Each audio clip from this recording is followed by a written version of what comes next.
जब भी हम गृहस्थ जीवन में रह के भगवान को रखते हैं या लड्डू गोपाल के स्वरूप को रखते हैं तो हमें कैसे पूजन करना चाहिए और कितनी बार हमें भोग लगाना चाहिए और कैसे हमें समय निकालना चाहिए। राधे राधे दोस्तों, आपके अपने चैनल में आप सभी का स्वागत है। आज मैं आप सभी को लड्डू गोपाल से जुड़ी जानकारी शेयर करूंगी।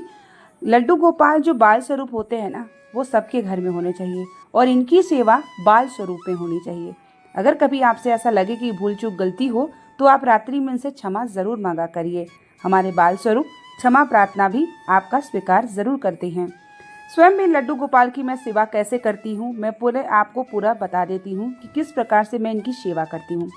मेरे घर के मंदिर में सभी देवी देवताएं हैं और मेरे इष्ट आराध्य देवता हैं भगवान शिव। और जब आपको भगवान शिव की भक्ति होती है ना, भगवान शिव ही आपकी भक्ति को प्रबल करते हैं और आपको नारायण यानी लड्डू गोपाल के स्वरूप से आपको भाव आता है, पूजन करने का इच्छा होती है। जब तक शिव की कृपा नहीं होती तब तक हम लड्डू गोपाल के प्रति हमारा मन जो है, भाव है, वह अर्पित नहीं होता। ठीक है, तो अगर आपके मन में ख्याल आता है कि लड्डू गोपाल हम रखना चाहते हैं या आप रखे हैं या अब उनके प्रति बहुत ज़्यादा आपका भाव है, तो ये कहीं ना कहीं शिव की कृपा होती है। मैं भी इष्ट आराध्य देवता मेरे शिव जी हैं और शिव जी की भक्ति के साथ साथ मुझे लड्डू गोपाल की सेवा करने में बहुत अच्छा लगता है। जब आप लड्डू गोपाल की सेवा भाव रूप से करने लगते हैं तो आपका भाव उनको प्राप्त होता है और आपके घर में वो जागृत अवस्था में रहते हैं। लड्डू गोपाल की सेवा हम सभी को कैसे करना चाहिए, जैसे कि मैं करती हूँ, मैं आपको बताती हूँ। मैं सुबह उठती हूँ, सबसे पहले घंटी बजाती हूँ, राधे राधे बोलती हूँ और लड्डू गोपाल को दूध पिलाती हूँ। उनको दूध पिलाने के बाद मैं जगाती हूँ। दूध में हल्का सा शक्कर या मिश्री, तुलसी डाल के, जब भी हम कुछ नारायण के स्वरूपों को हम कुछ चढ़ाते हैं या भोग लगाते हैं तो तुलसी ज़रूर लगाइए, क्योंकि जो तुलसी होती हैं आपकी भोग अगर उनको प्रिय नहीं होगा तो तुलसी उसे प्रिय कर देती हैं। तो इस बात का हमेशा ध्यान रखिएगा। अगर आप लड्डू गोपाल रखे हैं, और एक बहन ने कमेंट भी किया था कि मैं लड्डू गोपाल लाई हूँ दीदी, तो मैं कैसे भोग लगाऊँ, कैसे सेवा करूँ। तो मैं कैसे करती हूँ, सबका तरीका अलग अलग होता है पूजा पाठ और शेयर करने का। तो मैं कैसे करती हूँ, मैं अपना आपको सेवा भाव बता रही हूँ। और लड्डू गोपाल आप खरीद के लाते हैं या आपको कोई देता है, जिस भी रूप में आपको मिले, ये लड्डू गोपाल मेरी मम्मी ने मुझे दिया था और मैं तब से इनकी पूजन कर रही हूँ। उसके बाद आपको भोग में अगर फल है तो फल लगा दीजिए। अगर आपके यहाँ मिष्ठान कुछ है या आप कुछ बना के रसोई घर में अन्न में मीठा भोजन, और हाँ, लहसुन प्याज अगर आपके घर में रसोई बन रहा है तो वो भोग आप मत लगाइएगा। भले ही आपको कुछ बना के लड्डू पहले से रख लीजिए या मेवे का भोग लगा दीजिए, लेकिन लहसुन प्याज अगर आपके रसोई घर में बना है तो आप उस समय रसोई घर का कुछ भी नहीं लगाएंगे।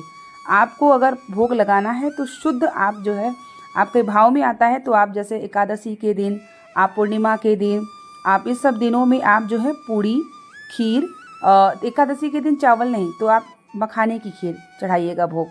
और आपको दोपहर में उनके पास जो है, सुबह तो आप फल रख देंगे, दूध रख देंगे, उस स्नान कराने के बाद आप मिष्ठान या कुछ कभी कभी माखन मिश्री का भोग, कभी मलाई शक्कर चीनी डाल करके भी आप भोग लगा सकते हैं, कभी आप हलवा बना करके भोग लगा सकते हैं। अन्न का भोग दिन भर में एक बार अवश्य लगाइएगा।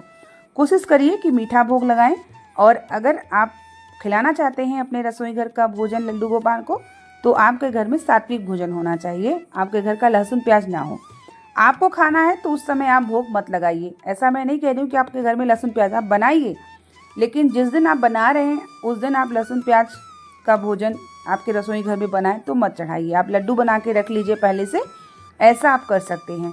और जैसे पूर्णिमा एकादशी के दिन मखाने की खीर का भोग जो है लड्डू गोपाल को लगाया करिए। उनके पास जल रखिए ग्लास में, और जो भगवान का बर्तन इस्तेमाल करते हैं वो बर्तन आपको घर में लोगों के लिए इस्तेमाल नहीं करना है, ये बात का ध्यान रखिएगा। लड्डू गोपाल को आपको शयन कराना चाहिए, इन्हें शयन कराते समय इत्र सेवा देना चाहिए। इनके कपड़े रखिए। लड्डू गोपाल को सुबह स्नान कराते हैं, इत्र सेवा देके उनको टीकाकरण चंदन सब कुछ लगा करके, तुलसी फूल लगा फरक के उनका अच्छे से श्रृंगार करिए। और श्रृंगार करते समय, भोग लगाते समय, पूजा करते समय, घंटी बजाते समय राधे राधे जरूर बोला करिए। अगर आप राधे राधे बोलते हैं ना तो लड्डू गोपाल बड़े प्रसन्न हो जाते हैं।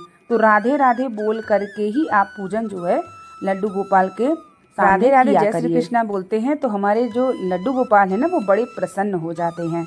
तो कभी कभी बृहस्पतिवार के दिन केले का भोग आप लगा दिया करिए, फल का भोग लगाइए, आप जो है कुछ बना के भोग लगाइए, दूध उनको सुबह शाम ज़रूर दीजिए, रात में दूध पिला के उनका इत्र सेवा दे के अच्छे से उनको सुलाइए। और जब त्यौहार पड़ता है आपके घर में किसी का जन्मदिन, तो उनका भी अच्छे से श्रृंगार करिए। अपने रसोई घर का अगर आप बिना लहसुन प्याज का भोजन बना रहे हैं तो आप भोग भी लगाइए। जैसे मैं बिना लहसुन प्याज का ही बनाती हूँ, एकादशी हो गया, पूर्णिमा हो गई, जन्म दिवस हो गया, तो मैं लड्डू गोपाल को भोग ज़रूर लगाती हूँ। नहीं तो पूड़ी और जो है खीर बना दिया, वो भोग लगा दी। तो ऐसे करके जैसे आपका भाव हो, आप लड्डू गोपाल की सेवा करते रहिए। जब आप कहीं घर से बाहर जाते हैं तो उनसे प्रार्थना करिए कि मैं घर से बाहर जा रही हूँ, आप जल्दी वापस आऊँगी, आप तब तक घर की रक्षा करिए। मैं ऐसे ही भाव उनको दे के जाती हूँ। उनके पास जल फल जो भी आप रख के जाइए। भाव आपका ऐसा होना चाहिए जैसे छोटे बच्चे की तरह। एकादशी के दिन, पूर्णिमा के दिन, बृहस्पतिवार के दिन पंचामृत से स्नान कराया करिए। उसके बाद इत्र सेवा दिया करिए और बृहस्पतिवार के लिए पीला चंदन डाल के स्नान कराया करिए। तो लड्डू गोपाल की सेवा जिसके घर में बड़े अच्छे से भाव से होती है, तो उसके घर में ना इतना माहौल, इतना जो पॉजिटिव एनर्जी जो लड्डू गोपाल की कृपा होती है ना, आपको देखने को प्राप्त होता है। और देखिए, लड्डू गोपाल के जो नारायण कृष्ण के जो भक्त होते हैं ना, वो इतनी अच्छे से सेवा करते हैं कि उनके चेहरे पे नारायण कृष्ण के प्रति इतनी भक्ति होती है कि वो चेहरे पे झलकती है। और हमारे जो लड्डू गोपाल होते हैं ना, वो इतनी जागृत अवस्था में हो जाते हैं कि अगर उनके भक्त पे कोई संकट भी आने वाला होता है तो वह अपना संकट भक्त क्या अपने ऊपर ले लेते हैं। कभी कभी अगर ऐसा आपको महसूस हो कि आपने हाथ में लिया और आप कभी नहीं सोचे कि ये गिर जाएंगे और गिर गए, ऐसे मेरे साथ भी 1-2 बार हुआ, और फिर मैंने जो है जानकारी प्राप्त की, तो ऐसा होता है कि लड्डू गोपाल अपने भक्त के ऊपर परेशानी नहीं आने देने देते, वो अपने ऊपर ले लेते हैं और उससे आपकी परेशानी को वो रोक देते हैं। तो ये सब चीज़ें होती हैं जो जागृत अवस्था में आपको पता चलती है। अगर आपके मन में ये आ रहा है कि लड्डू गोपाल को हम ये भोग लगा दें, लड्डू गोपाल को आज मैं ये बना दूं, तो ये कहीं ना कहीं आपका नहीं, ये लड्डू गोपाल स्वयं अपनी भक्ति, स्वयं अपना सेवा आपसे करा रहे हैं। ये बहुत ही अच्छा आपको अनुभव है कि जागृत अवस्था क्या होता है। अगर आपको लड्डू गोपाल की इत्र सेवा देने की मन है, आज उनको अच्छा श्रृंगार करने का मन है, आज उनको अच्छे अच्छे वस्त्र पहनाने का मन है, तो ये सभी चीज़ें स्वयं कराते हैं और इसमें कोई कर नहीं सकता। तो अगर आपका मन होता है ना, तो कहीं ना कहीं इसमें कृष्ण लड्डू गोपाल अपनी सेवा स्वयं कराते हैं। और मेरे मन में भी ये सब भाव आती है, तो मुझे ये पता चल जाता है कि आज मेरे लड्डू गोपाल की सेवा उनको कैसे करानी है। तो अगर आपके घर में लड्डू गोपाल हैं तो उनकी सेवा भाव से करिए, आपके पास जो है वो अर्पित करिए, उनको जाइए आइए कुछ करिए, उनको बताइए, उनके पास जल दूध, अगर अच्छे से सेवा करते हैं तो आपको भाव स्वयं पता चलता रहता है।